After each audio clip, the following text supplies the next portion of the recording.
পানির motor auto চালু বন্ধের জন্য বাজারে সবথেকে স্মার্ট একদম লেটেস্ট প্রযুক্তির অটো কন্ট্রোলার হচ্ছে এই স্মার্ট ট্যাং অটো কন্ট্রোলার। এখন এই যে অটো কন্ট্রোলারটা অনেক স্মার্ট, এখন মনে হইতে পারে লাগানো তারা নিশ্চয়ই অনেক কঠিন। না, এটা আসলে যতটা স্মার্ট লাগানো ততটা সহজ। আপনার ইলেকট্রিশিয়ানের কাজ মাত্র 3টা। সো এই 3টা কাজ আপনার ইলেকট্রিশিয়ান যদি করতে পারে তাহলে আপনি বুঝবেন যে আপনার ইলেকট্রিশিয়ান এই ডিভাইসটা লাগাইতে পারবে। এখন পর্যন্ত আমরা সারা বাংলাদেশে আমাদের ডিভাইসটা দিচ্ছি, সারা বাংলাদেশেই সেখানকার লোকাল ইলেকট্রিশিয়ানরাই সেট আপ করছে। তারপরে অনেকের ভয় থাকে এটা যদি পরে ঠিক মতো লাগাইতে না পারি, যদি কোনো সমস্যা হয়, আমার ইলেকট্রিশিয়ান যদি সেটা লাগাইতে না পারে, সেটা আজকে আমরা খুব ক্লিয়ারলি দেখানোর চেষ্টা করব 3টা ধাপেই কিভাবে আপনার ইলেকট্রিশিয়ানটা লাগাইতে পারবে। এবং আমি আপনাকে একটা বিষয়ে কনফার্ম করতে পারি যে এটা আসলে যে কোনো ইলেকট্রিশিয়ান এই ডিভাইসটা লাগাইতে পারবে। আগামী 2 মিনিট দেখেন, আমি আপনাকে দেখাই দিচ্ছি যে এটা আপনার ইলেকট্রিশিয়ান লাগাইতে পারবে। তো চলুন, প্রথম ধাপটা কি? প্রথম ধাপটা হচ্ছে সেন্সরটা ট্যাঙ্কের ঢাকনায় বা ছাদে লাগাইতে হবে। এটা কিভাবে লাগাইতে হবে চলুন দেখে নিই।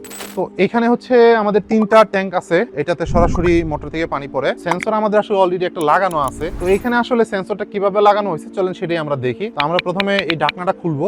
ঢাকনাটা খুলে দেখেন এই যে এইখানে সেন্সরটা লাগানো আছে। এই যে সেন্সরের দুই পাশে 2টা স্ক্রু লাগানো আছে, জাস্ট স্ক্রু দিয়ে সেন্সরটা এখানে বসানো আছে। সো এইটুকুই কাজ। এখানে 2টা স্ক্রু দিয়ে সেন্সরটা ট্যাঙ্কের ঢাকনায় আটকাই দিলেন। লাগাই দেওয়ার পরে এদিক দিয়ে কেবলটা যে বের হয়ে থাকে টান দিয়ে বের করে দিবেন। এইটুকুই হচ্ছে এই সেন্সর লাগানোর কাজ। তারপরে যে কেবলটা, এই কেবলটা আমরা এদিক দিয়ে বের করে দিছি, নিচে নিয়ে গেছি। এটা হচ্ছে দ্বিতীয় ধাপ। এখান থেকে কেবলটা টেনে আপনার মোটরের যে বর্তমান সুইচ আছে সেই পর্যন্ত নিয়ে যাব। এটাই হচ্ছে কাজ। এইখান পর্যন্ত যদি কোনো ইলেকট্রিশিয়ান বলে যে আমি এটুকু পারবো না, ও আসলে ইলেকট্রিশিয়ান না। এটা আপনি নিজেও বুঝতেছেন, এটা ইলেকট্রিশিয়ানও লাগবে। যে টেস্টার দিয়ে একটা স্ক্রু টাইট করতে পারে সে এই কাজটুকু করতে পারে। এরপরের ধাপ কি? এরপরের ধাপ হচ্ছে স্মার্ট ট্যাঙ্ক যে ডিভাইসটা আছে সেই ডিভাইসটা মোটরের সুইচের সাথে কানেকশন দেওয়া। তো চলুন আমরা ওই বিষয়টা একটু দেখে নিই। আপনার মোটরটি যদি বর্তমানে এরকম একটি সার্কিট ব্রেকার দিয়ে চালু বন্ধ করেন অথবা এরকম একটি ডিপি সুইচ দিয়ে চালু বন্ধ করেন, তবে সেটির পাশে আমাদের স্মার্ট ট্যাঙ্ক ডিভাইসটি এভাবে সেট করে নিতে হবে। তারপর ডিভাইসের নিউট্রালটি এভাবে নিউট্রালে কানেকশন দিতে হবে, ডিভাইসের ইনপুটটি মিটারের লাইনে কানেকশন দিতে হবে এবং আউটপুটটি মোটরের লাইনে কানেকশন দিতে হবে। একেবারেই সিম্পল, সহজ কানেকশন।